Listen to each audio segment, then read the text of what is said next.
अस्सलाम वालेकुम दोस्तों, हमारे होस्ट अवैस अकबर ऐं अवां ॾिसी रहिया आहियो सिंधी ऑडियो बुक्स चैनल। दोस्तों, असांजो नॉवेल आकाश खां अॻिते जी टीं क़िस्त जेका हाणे आउं तव्हांखे ॿुधाईंदुसि, त शुरू कयूं था जिते असां ख़तमु कयो हुयो उतां ई शुरूआति कयूं था। एरियल सर्वे जे हिन कम लाइ दुनिया जे तरक़ी कयल मुल्कनि में कई सरकारी इदारा ऐं ख़ानगी एजेंसियूं बि मुक़ररु थियल हुयूं जेकी ठीके ते कमु कंदा ऐं वास्तेदार इदारनि खे अहिड़ी रिपोर्ट ॾींदा हुया। जॾहिं त जर्मनी में सरकारी तौरु ॾिनी वेंदड़ हिन सिख्या जो कमु German Foundation for International Development जे हवाले हुयो। हवाई अॾे जे मेन बिल्डिंग जे मुख्य हाल में वेही जेनी जो इंतज़ारु कंदे जमील जी लॻभॻि 4 साल अॻु वारे वक़्त जूं यादूं ताज़ियूं थींदियूं रहियूं। समुंड जी तेज़ छोलियुनि वांगुरु दिमाग़ जे पर्दनि सां टकराईंदड़ अणविसरंदड़ यादूं, जीवन जे कई वणंदड़ ऐं अणवणंदड़ घड़ियुनि जियां जेकी कंहिं तेज़ खंजर वांगुरु विच वारा फ़ैसिला कटे वक़्त जूं विथियूं घटाए बग़ैर यादि करण जे बि ओचितो अॻियां अची वेंदियूं आहिनि। स्क्रीन ते हलंदड़ फिल्म जियां आॾो फिरी आयूं त उन वक़्त वारी हर ॻाल्हि ज़हन जे पर्दनि सां टकराइजी हिन लाइ वधीक चिटी थींदी वई।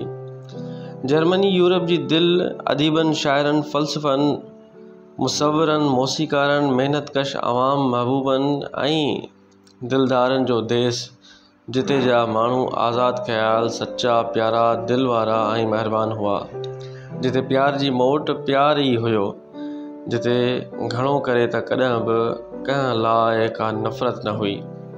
उहा ई जर्मनी जिते जी सूंहं ऐं सुरहाण ख़ुदा जे हसीन काइनात जे शाहिद हुई।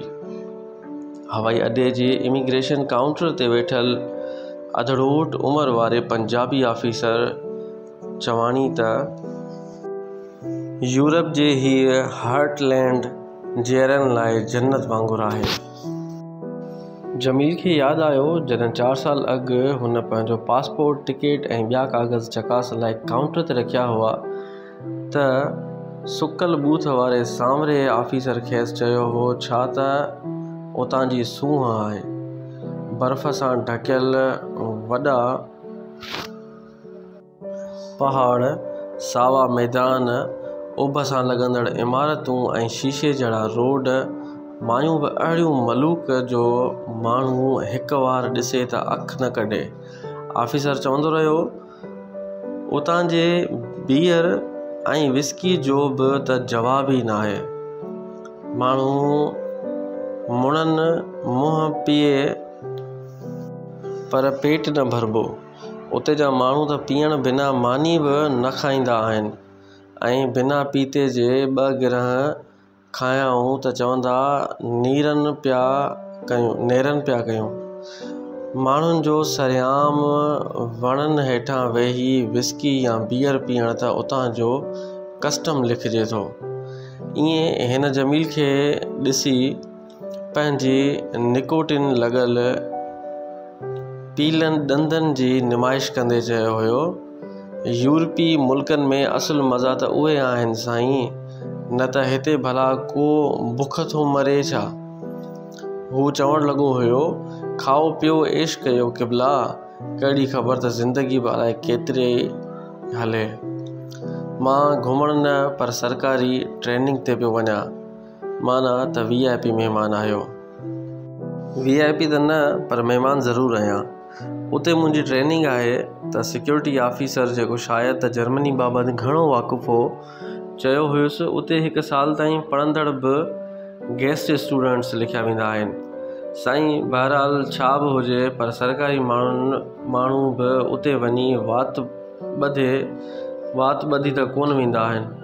ऐं जमील जॾहिं का बि वरंदी न ॾिनी त ऑफिसर संदसि टिकट जा कुझु हिसा फाड़े पाण वटि रखिया, पासपोर्ट ते ठपो हयो ऐं बोर्डिंग कार्ड ॾींदे अॻिते सिरकी पंहिंजो वात ज़रे घटि हिन जे कन वेझो आणे चयो हुयईं, उते जी का बि हसीन छोकिरी जेकॾहिं तव्हां ॾे ॾिसे पाण मुरादो अखि भञी त मूंखे ज़रूरी यादि कजो। ऐं जमील मुर्की ॾिनो हुयो। अहिड़ी ई हिकु मुर्क अॼु बि संदसि चपनि ते वरी आई। हवाई अॾे जे मुख्य हाल में वेठे हू भड़कियो हो। सिज चयो कंहिं त ख़ुशियुनि जे अणविसरंदड़ घड़ी सदियुनि जे गमनि जी फातह हूंदी आहे। ऐं ईअं ख़्यालनि में हू जर्मनी पहुची वियो। मोनालिसा जी मूर्ति में अणमट मुर्क समोईंदड़ अज़ीम मुसविर बुतराश माइकल एंजेलो जो सदियूं पुराणनि मज़हबी झेड़नि वारो रूम, जिते जा बादशाह माण्हुनि खे बुखायल शींहं अॻियां उछलराए उन्हनि जे पाण बचाइण लाइ रड़ियूं करणु, फुटजणु, फथकण बाबति तमाशो ॾिसंदा हुआ, लताड़े हू जर्मनी पहुची वियो। अहिड़ी तरह जर्मनी जी रियासत हैम्बर्ग जे साॻे नाले वारे शहर हैम्बर्ग ताईं जो सफ़र, उथी वेठी ऐं घुमण फिरण वारियूं ॻाल्हियूं अॼु सूधो बि हू पंहिंजे मन मां कढे न सघियो हुयो। हवाई अॾे जे मुख्य हाल में वेही जेनिफर जो इंतज़ारु कंदे हुन खे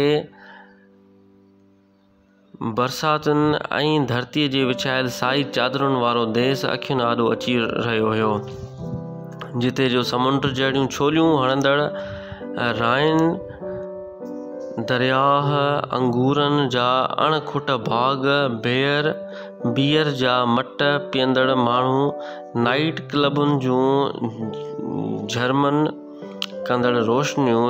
कंदड़ रोशनियूं ऐं समुंड जी FKK बेचिस ते वेहंदड़ या पार्क्स में उहे कपिड़नि खां बिना छोकिरियूं, जिन लाइ हिकु वार जेनी बि चयो हुयुसि, "U can sleep beside them but can not touch". उहे यादियूं, उहे ॻाल्हियूं अञा बि न विसरियूं हुयूं। जमील खे इहो यादि आयो त जॾहिं 5 साल हू जर्मनी में रहियो त उन वक़्तु मरियम जो छा हाल थियो हूंदो। हिन देर में बेनूर नज़रुनि सां कमरे जी छित में ॾिठो ऐं पोइ रुॻो एतिरो चयो, "ख़बर अथमि त उहा तुंहिंजी नौकरी जी अहम घुर्ज आहे, पर मूंखे कंहिंजे आसरे छॾियो पियो वञे।" इहे मरियम जा लफ़्ज़ बि हुया। मरियम चयो त मूं वटि ॿिया सभु आहिनि, पर तूं त नाहीं। ऐं जमील खे लॻो ॼण मरियम जो आवाज़ु कंहिं ऊन्हे खूह मां ईंदो हुजे। हू हैरान हो त अहिड़ी ॻाल्हि ॿुधी मरियम न त पंहिंजा कपिड़ा फाड़िया हूंदा ऐं हू वार पटिया हूंदा ऐं न वरी साणसि झेड़ो कयाईं या पार कढे रुनी। मुंहिंजे परॾे वञण जो ॿुधी मायूस न थी मरियम जमील खेसि आथत ॾियण जी कई, छो त जेकी माण्हू ऊंदाहिनि खां डिॼंदा आहिनि उहे रोशनियुनि ताईं रसी नाहिन सघंदा। पर मरियम खे ॼण त कुझु बि न सम्झियो हुयो। हूअ चपनि में भड़कंदी रही, "कई साल अंधो रही मूं तुंहिंजे चहिरे जा नक्श बि विसारे छॾिया आहिनि।" हुन चयो हो, "पंहिंजी नाबीनाई क़बूल करण बजाए मां तोसां चिड़ंदी ऐं विढ़ंदी हुयसि, हालांकि मुंहिंजे अंधे थियण में तुंहिंजो त को बि ॾोह न हुयो। तूं त अञा बि मुंहिंजो साथ ॾिनो।" मरियम चवंदी रही, "गुलनि में रंग खां सवाइ ख़ुशबू बि हूंदी आहे साईं, ऐं ख़ुशबू लाइ अखियुनि जी ज़रूरत न हूंदी आहे। तूं बि मुंहिंजे लाइ ख़ुशबू हुएं, उन करे ई त तुंहिंजे परॾे वञण जो ॿुधी अॼु सालनि खां पोइ अलाए छो ईअं थो लॻेमि त ॼण मां ॿीहर अंधी थी वई आहियां। अम्मा बाबा ऐं ॿिया सभु तो वटि हूंदा। मां ॼाणां थी त इंसान मां हर माण्हू ॿिए जो मोहताज आहे।" जमील जे ॻाल्हि ॿुधी हिन उमाणक वराणियो त "चाचो ऐं मासी मूंखे निधड़को न कंदा, पर तूं त मुंहिंजो नूर हुएं।" मरियम जे उन जुमिले बाहि ते पवंदड़ तेल वारो कमु करे जमील जो अंदरु झोरे विधो ऐं खेसि लॻो त पंहिंजे हथ सां पाण ई थूहर जो रस निचोड़े पंहिंजे मन में ओतण केॾो न अज़ाब ॾींदड़ अमल हो, पर हू छा थी करे सघियो। हू सुकरात न हुयो, पर खेसि ईअं थियणो पियो। हूअं बि जीवन जे कई दौरनि मां गुज़री वरी मिलण ऐं विछड़ण वारे अमल में माण्हू कॾहिं मंसूर त कॾहिं सरमंद ऐं दारा बि बणिबो आहे। मरियम खे ख़बर हुई त जमील हाणे संदसि वेझो न हूंदो ऐं हुन खे अहिड़े दोस्त जी ज़रूरत हुई जेको खेसि अंधे हुजण वारे अहसास खां बचाए सघे, छो त अंधे इंसान खे क़बूलण नाबीनाईअ खे क़बूल करण खां वधीक ॾुखियो आहे। मरियम परेशान हुई त हू पंहिंजे जहिड़े वरी मिलंदा बि या न। उन करे ई ऊंदाही दुनिया में अकेले जीवन जो तसवुर करे हिन जे हयाव झॿो खाधो, पर गीत ॾेई ॼण त सारो ज़हर पंहिंजे अंदर में ओते छॾियईं।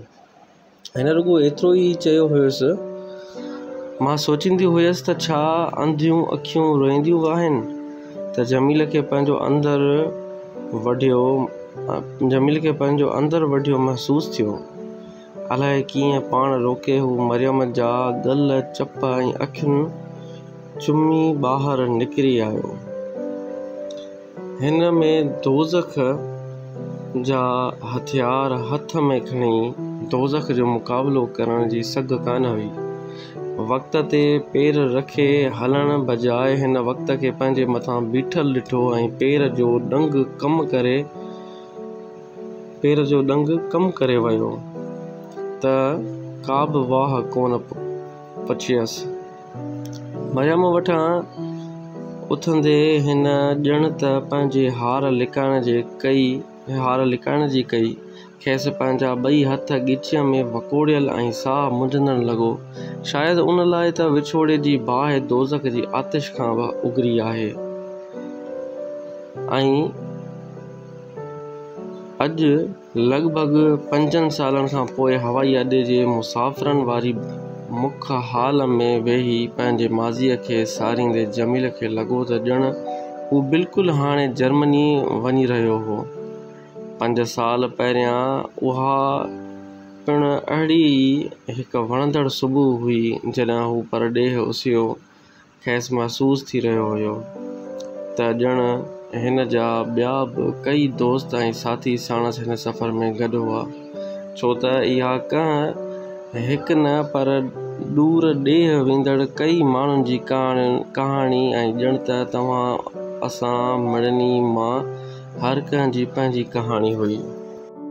चीकू स्लोवाकिया जे कंहिं जाबलू सिलसिले मां निकिरी बिना पासपोर्ट ऐं वीज़ा जे जर्मनी में दाख़िल थी उत्तर समुंड में छोड़ कंदड़ एल्बी नदी ते अटकल 25 चौरस मीलनि जी पखेड़ ते ठहियल दुनिया जे 5 नंबर वॾे ऐं जर्मनी खे घटि में घटि बि 1000 शहरनि सां वास्ते में रखंदड़ सामूंडी बंदर तोड़े वेनिस ऑफ नॉर्थ या ड्रिगिन रातियुनि सामूंडी हवाउनि ऐं कैनालनि जे शहर तौरु मशहूरु मुल्क जे बिल्कुलु उत्तरी ऐं सरहद ते मौजूदु ओलह जर्मनी जे बर्लिन खां पोइ ॿियो नंबर सभ खां वॾे शहर हैम्बर्ग जे इलाइक़े रैम्बी में मौजूदु ॿियनि बाबति वर्ल्ड फॉरेस्ट्री रिसर्च ऑर्गेनाइज़ेशन वारी तहक़ीक़ाती इदारे में तरबियत दौरान जमील अकेलो ॾखण ओभर एशिया जो, जॾहिं त दुनिया जे 8 मुल्कनि मां आयल बाक़ी 16 ॼणा लातीनी अमरीकी, अफ्रीकी ऐं यूरोप जा हुआ। ट्रेनिंग जे मड़ियनि घुर्ज तौरु हिन खे कोलोन जे इंस्टीट्यूट ऑफ जर्मन लैंग्वेज में 3 महीननि जो जर्मन ॿोली सिखण जो कोर्स करे PNDS टेस्ट बि ॾियणी पई, जेका जर्मनी में डिघे अरसे लाइ रहंदड़ गैर मुल्की लाइ तमामु ज़रूरी हुई। सारवणियुनि जे समुंड मां उकरंदे जमील खे यादि आयो जॾहिं कोलोन कोलन शहर जे मरकज़ी हिस्से खां 20 खन किलोमीटर 20 खन मेल ॿाहिरि बोन ऐं कोलोजन शहर जे गॾियल हवाउनि अॾे ते लही कस्टम वारनि जी ज़रूरत कार्रवाई खां वांदो थी हवाई अॾे जे मुख्य इमारत खां ॿाहिरि हुयो। ताज़े मींहं में पुसी थधी लॻंदड़ हवा जे झूटनि ऐं रंगीन गुलनि वटि अची बीठो त डार्क ब्लू कलर जे स्कर्ट पातल बादामी अखियुनि वारे मिल्क शेक जहिड़ी ब्लंड हेयर छोकिरी अॻिते वधी खेनि भलीकार चयो, good evening sir, I am Laiba इग्लोफ। पंहिंजो तारुफ़ कराईंदे सुहिणी स्वभाव ऐं नीमक भरियल मुंहं वारी गुलाबी छोकिरी अंग्रेज़ी में चयो हुयो, मां तव्हांजी फ़लसफ़ियनि, अदीबनि, शाइरनि ऐं मौसीक़ारनि जे कुदरती सूंह ऐं फादर रहन वारे मुल्क जर्मनी में अचण ते ख़ुशि आमदीद चवां थी। ऐं तक़रीबन 2.5 लफ़्ज़ थोरी देरि अॻु जमील खे इमिग्रेशन काउंटर ते वेठल मामूली मुहांडनि ऐं ॻाढ़े रंग जे फ्रेंच कट ॾाढ़ी वारे ऑफिसर बि चया हुया। हिन जो पासपोर्ट ऐं ॿिया काग़ज़ चेक करे खेसि ॾियण वक़्तु पंहिंजे ख़ुशि इख़लाक़ी जो मुज़ाहिरो कंदे जर्मन ऑफिसर चयो हुयुसि, मूंखे यकीन आहे साईं त अव्हांखे असांजो मुल्क घणो वणंदो। ऑफिसर जमील जे भर में वेठल मलूक मुहांडे वारे हिकु नींगरी ॾे ॾिठो ऐं मुर्की खेसि अखि भञंदे चयो हुयो, तव्हांखे हिते मोज़ार्ट जी मौसीक़ी, शेलर जी शाइरी, गोएटी जो अकुल ऐं हंगल जो फ़लसफ़ो बि मिलंदो त ताज़े गुलाब जहिड़ा ई सुहिणा माण्हू बि मिलंदा जेकी जंग खां नफ़रत ऐं अमुन सां प्यार कनि था। ऐं जमील ॼाणे वरितो त ऑफिसर जे उन मुल्क में का बि बनावट कोन हुई। मां उमीद थो कयां त सर त असां जूं रंगीन ऐं हसीन रातियुनि, अज़ीम तहज़ीब तमद्दुन वारो मुल्क जर्मनी तव्हांखे तमामु सुठो लॻंदो। जमील खे ख़्यालनि में ॿुॾल ॾिसी लियोबा चयो त हिन बि ॾांहुंसि ॾिठो ऐं उमाणक वराणियाई, मूंखे ख़बर न हुई त जर्मन हुकूमत मुंहिंजी रहनुमाई लाइ हितां जे हिकु हद खां वधीक स्वीटेस्ट छोकिरी चूंडे रखी आहे। त इहो ॿुधी यूरोपी माहौल में पलिजी जवान थींदड़ लियोबा शायदि त पंहिंजी हद खां वधि सुहिणी हुजण वारे अहसास सबबु पाणी थी वई, या शायदि ईअं बि हुजे त हिन खे जमील जी ओचिते चयल अहिड़े जुमिले जी उमेद न हुई, उन करे ई शर्म वारे लालाण खां ॻाढ़ी थी हूअ सिर्फ़ु हल्को खिलण लॻी। कोलोन जे इंस्टीट्यूट ऑफ जर्मन लैंग्वेज में जमील जा जर्मन ॿोली सिखण वारा 3 महीना चौधारी पखिड़ियल अंगूरी बाग़नि ऐं वास जी नासनि में घिड़ंदड़ शराबी हवा जे झूटनि में जीअंदड़ गुज़रिया। हिते अची खेसि ख़बर पई त क़दीम जर्मनियुनि जे देवता राइन दरिया खे हिन मुल्क जे इक़्तिसादियात, मईशत ऐं मज़हब में तमामु घणी अहमियत हासिल हुई। सिंधु दरिया खे पूॼा जे हद ताईं प्यार कंदड़ सिंधुनि जियां जर्मन क़ौमपरस्तनि बि राइन दरिया खे अहिड़ो ई भायो ऐं संदसि साराह कंदे न ढापंदा हुआ, छो त स्विट्ज़रलैंड जे इलाइक़े ग्राउबिंडन खां शुरू थी जर्मनी खां लंघी समुंड जी ॻोल्हा में 850 मेल नांग वकड़ करे नीदरलैंड ताईं दंग कंदड़ राइन दरिया गुज़िरियल 2000 सालनि खां जर्मनी त छा पर भरपासे जे ॿियनि मुल्कनि जो बि अहम वापारी घस रहियो आहे। जर्मनी जो आसूदो हुजण बि घणे भाङे त रेन जे करे हो, जेका हिननि जी नील बि हुई। नील बि त मसेस्पी, गंगा, दजला ऐं फ़रात बि लिखिजे थी। आसमानी उभ हेठां वहंदड़ मेरे पाणी वारी बाझारी सिंधु वांगुरु नांग वकड़ ॾींदड़ राइन, जंहिंखे जाबलू टकरियुनि खां बंदि ॾेई ॼण त ॿिन्ही पासनि खां क़ैद कयो वियो हुयो। अॼु सूदो बि कई जहाज़नि, क्रूज़ लांचुनि ऐं वापारियुनि या सैर तफ़रीह लाइ कुतुब ईंदड़ ॿेड़ियुनि जे घस तौरु इस्तेमालु थिए थो।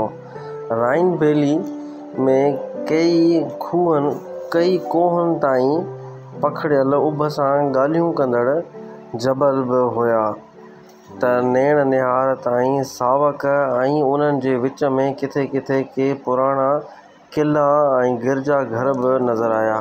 जर्मनी जे मशहूरु राइन वाइन ठाहिण लाइ जबलनि जे लाहियुनि या राइन दरिया जे ॿिन्ही पासनि 50 मीलनि ताईं ड्रैग में पोखियल अंगूरी बाग़ ऐं वणनि में लड़कंदड़ अंगूरनि जा छुॻा ॼण त कंहिं सिंधियाणी जोगण जे वारी जो गुथियल चुॻूं हुयूं ऐं उहो सभु ॾिसी जमील खे लॻो त ॼण फितरत हर शइ जो पंहिंजे हथनि सां मेकअप कयो हुयो। नदी जे ॿिन्ही पासनि वारनि पटियुनि, वादियुनि ऐं जाबलू लायुनि ते कतारुनि में पोखियल अंगूरनि जी हद खां वधि बाग़नि करे लॻंदो हो ॼण सॻो राइन शराब सां भरियल वहंदो हुजे। किन हंधनि ते वॾनि डिघनि वणनि विचां उभियुनि टकरियुनि तां वहंदड़ बर्फ़ जो पघरियल पाणी ईअं ॾिसण में ईंदो हो ॼण खीर जूं नहरूं फुटी हेठि दरिया में किरी रहियूं हुजनि, ऐं ईअं राइन ॼण त पाणीअ न पर खीर जे नदी लॻंदी हुई। कोलोन में रहंदड़ जमील ॾिठो त जर्मन माण्हू तमामु घणो शराब पीअंदा हुआ। मर्द हुजनि या मायूं, वेंदे ॿारनि ताईं बि मटनि जा मट ख़ाली कंदे न कीॿाईंदा हुआ। हिते अची हिन ॾिठो त सिजु लहण खां पोइ जदीद जर्मनी जूं रोशनियूं सितारनि सां अखियूं कीअं अटकाईंदियूं आहिनि। जमील त हूअं बि फितरत जो शीदाई ऐं कुदरती हुस्न सां प्यार कंदड़ हुयो, ऐं फितरत सां प्यार कंदड़नि खे सारा रंगीन गुल सुहिणा लॻनि था, छो त कुदरत जे हर नज़ारे में का न का कशिश नज़र अचे थी। हिन जे जिस्मानी ऐं ज़हनी आसूदगी ज़ाहिर थींदे इन करे जमील बि चाहींदो हो त चोतरफ़ जी सारी सूंह पंहिंजे मन में भरे छॾी। घणो करे त हर रोज़ सांझी धारे हॉस्टल जे कमरे मां निकिरी हू रियान हुरान हलंदो हो राइन नदी जे कप ते अची बीहंदो हो त पहाड़ियुनि पोयां निकिरी सुरू जी डिघियुनि टारियुनि मां झातियूं पाईंदड़ चंड जो कंहिं ॿार वांगुरु दरिया जे हंज में लुॾंदड़ अक्स खेसि छुलंदड़ पाणीअ ते ॿना ठाहींदो नज़र ईंदो हुयो। राइन दरिया जे उभ कपरी में फुटल साई छॿर वटि पथर जे बेंच ते वेही जमील जॾहिं बि चमकंदड़ चंड ॾे ॾिठो त खेसि तमामु शिदत सां सिंध धरती वारे पंहिंजे घर जो इहो आगुर यादि आयो, जिते जवान हूंदे अधु रातियुनि ताईं खट ते लेटी उभ ॾे ॾिसंदे खेसि आकाश खां वॾो वेकिरो तमामु परे ऐं सितारा हद खां वधि वेझो ॼण त मथां बीठल नज़र ईंदा हुआ। जमील खे यादि हो त मरियम सां गॾु अक्सर आगुर में पियल खट ते आहिल जी जोह वेझे उन कुदरती सूंह खे ॾिसंदे खेसि निंड अची वेंदी हुई। ईअं दूर ॾेह में बि इहे ॻाल्हियूं सारी हवा अलाए छो उदास थी वियो। मरियम जो अंधो मजबूर चहिरो अक्सर हिन जे अखियुनि अॻियां फिरी आयो ऐं लॻंदो हुयुसि त ॼण कंहिं संदसि हया में हथ विधा हुजनि। ईअं ख़ामोशी देर ताईं पंहिंजो मुंहुं हथनि में लिकाए हू ख़बर न त छा सोचींदो रहियो। हू हेॾे छो आयो? मरियम जी अहिड़ी हालत हूंदे बि छा हुनखे जर्मनी अचणु खपे हा? त छा हू ख़ुदगर्ज़ हुयो? इहे अहिड़ा सुवाल हुआ जेकी हिन खे तमामु घणो परेशान कंदा रहिया, पर जमील को बि मुतमइन कंदड़ जवाबु ॻोल्हे न सघियो। माज़ी जी यादगिरियुनि जो उथलंदड़ समुंड हिन खे कहिड़ियुनि लहरुनि में लोड़ींदो हुयो, उन जो अंदाज़ो खेसि कॾहिं कॾहिं ई थींदो हुयो। ईअं संदसि दिलि जी अकेलाई हिन जे हवासनि ते छाइजी वेंदी हुई त सिंध वारनि खे सारे अक्सर त संदसि अखियुनि जा तिमिरा बि आला थी विया।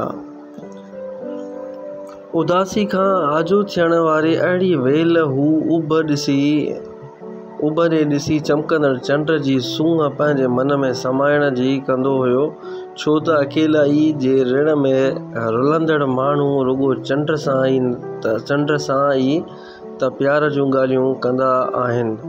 ऐं जमील रुॻो उन करे अकेलो हो जो हू सुहिणो सेबतो पढ़ियल लिखियल ऐं जवान हूंदे बि अञा ताईं जर्मनी जे माहौल में रलिजी न सघियो हुयो। कोलोन जे इंस्टीट्यूट ऑफ लैंग्वेज मां जर्मन प्रोफिशिएंसी टेस्ट पास करण खां पोइ FAO जे कंसल्टिंग ऑफिस तौरु कमु कंदड़ GTZ वारनि जमील खे संदसि असुलु फील्ड एरियल सर्वे में तरबियत हासिल करण लाइ हैम्बर्ग मोकिलियो, जिते अची पहिरें ॾींहुं ई हिन program coordinator professor doctor Heller सां मुलाक़ात कई, जीअं अॻिते बाबति पंहिंजो प्रोग्राम ठाहे सघे। हैम्बर्ग जे इलाइक़े रेम्बेक में माइकल चर्च वेझो बोहमकेन स्ट्रेस वारे मैक्स वटि मौजूदु इंस्टीट्यूट जे ऑफिस में कोर्स जे इंचार्ज प्रोफेसर डॉक्टर हेलर सां मिली पाण खे एनरोल कराए जमील अञा उथण जी कई त सुहिणनि वसफ़नि वारो सख़्त जान ऐं ॻाढ़ो लॻंदड़ हिकु शख़्स दरवाज़ो खड़काए अंदरि आयो। मीट डॉक्टर आगा। नए आयल हमराह खे ॾिसी प्रोफेसर डॉक्टर हेलर जमील सां संदसि तारुफ़ कराईंदे चयो त ही इज़ माई कोलीग, ऐं पोइ हिन जमील ॾे ॾिठो। Mister Jamil is one of our participants. तव्हां त मुंहिंजे पासे जा पिया लॻो। जमील खे ॾिसी मुर्की साणस हथ मिलाईंदे डॉक्टर आगा अंग्रेज़ी में चयो हो त हिन पुछियो हुयुसि, तव्हांजे पासे जो मतिलबु? आऊं असलो ई ईरान जो आहियां। डॉक्टर आगा अब्बास अली बख्तारवी तारुफ़ कराईंदे हिन पंहिंजो पूरो नालो ॿुधायो हुयो, जमील अहमद समो फ्राम पाकिस्तान, ऐं तव्हां मूंखे सिर्फ़ु जमील बि चई सघो था। जमील मोट ॾिनी त डॉक्टर आगा खां टहक निकिरी वियो हुयो। एतिरे क़दुरु जो संदसि खिलण जो वॾो आवाज़ ॿुधी प्रोफेसर हेलर बि ॾांहुंसि ॾिसण लॻो। What is wrong? हिन पुछियो। ख़ैरु त आहे? ख़ैरु कोन्हे, प्रोफेसर डॉक्टर आगा चवणु लॻो। हिन जवान जो नालो जमील आहे, ऐं मुंहिंजी ॿोली में उन जी लफ़्ज़ी माना आहे तमामु हसीन। त पोइ मूंखे डपु आहे त पंहिंजे नाले जहिड़ो सुहिणो ही माण्हू किथे, मतिलबु ही जेतिरो नालो सुहिणो आहे ही पाण एतिरो सुहिणो किथे आहे। हितां जी हसीनाउनि पारां अॻुवा न थी वञे। इहा हक़ीक़त हुई या डॉक्टर आगा जो चर्चो, पर हू सभु टहक ॾेई खिलण लॻा ऐं उन ॾींहुं तोड़े खणी हिननि ॿिन्ही हिक ॿिए खे सी यू अगेन चई मोकिलायो। पर पोइ होरियां जमील ऐं डॉक्टर आगा जी दोस्ती ख़ाशी थी वई ऐं जमील खे ख़बर पई त असलो ईरान जे मशहूरु मज़हबी शहर कुम जो वेठल डॉक्टर आगा घणा साल अॻु हिन यूनिवर्सिटी में पढ़णु आयो हुयो ऐं PhD खां पोइ आईंदा लाइ जर्मनी में रही प्रोफेसर तौरु कमु करण जो रिथे हिन उतां जी यूनिवर्सिटी मां फ्यूचर यूनिवर्सिटी ते प्रोफेसर तौरु क्वालिफाइड कयो त नौकरी बि मिली वियसि। ईअं ई संदसि वास्ता वधिया त शादी बि करे वरिताईं। हू हिते जे मुख़्तलिफ़ यूनिवर्सिटियुनि मां तइलीमी इदारनि में कंसल्टेंट तौरु ठीके ते कमु कंदड़ या विज़िटिंग प्रोफेसर तौरु लेक्चर ॾींदो हुयो ऐं उहो ॼण त संदसि रोज़गार जो वसीलो बि हुयो। जी दोस्तो, त आकाश खां अॻिते जी टीं क़िस्त पूरी थी वई ऐं हाणे असां चौथीं क़िस्त ॿुधंदासीं। आकाश खां अॻिते नॉवेल ॿुधण जूं वॾियूं महिरबानियूं। वरी इंशाल्लाह ॿी क़िस्त में मुलाक़ात थींदी ऐं हिन सां गॾोगॾु ॿियूं बि काफ़ी सारियूं ऑडियो बुक्स हिन चैनल ते मौजूदु आहिनि। महिरबानी करे तव्हां उन्हनि मां इल्मु हासिलु कंदा। वॾियूं महिरबानियूं। अवेस खे इजाज़त। अस्सलामु अलैकुम।